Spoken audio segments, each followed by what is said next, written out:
off with the Warriors. Steph Curry ruled out of the second half of last night's game after his leg got rolled on by Marcus Smart. Stephen A., was this a dirty play? It wasn't a dirty play. I don't believe that. Marcus Smart is a rough rider. He's an elite defensive player, high energy player.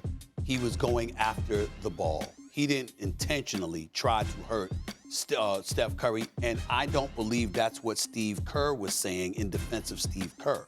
What Steve Kerr was saying is that even though you're going all out with your effort, you should want to safeguard for a contemporary, for the integrity of the game. In other words, you going out there, just don't be as reckless. It's a play in the middle of a game or whatever. He's saying that, you know what, you could have avoided being as reckless as you were.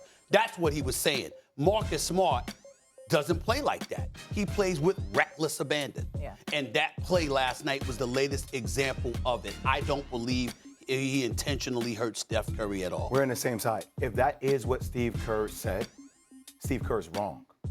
So what I was taught, and I've heard this from Pat Riley, I've heard this from Greg Popovich, I've heard this from Coach K. Sometimes the difference between winning and losing games, when there's a 50-50 ball, one player will bend down at the knees to try to get it. The player willing to dive on the ground, those are championship mentalities, and that's why they've been the best defensive team for the past 2 months in the NBA. Yeah, I agree with you. I didn't think it was a dirty play. It's how Marcus Smart plays. Aggressive, hustle play, all of the things.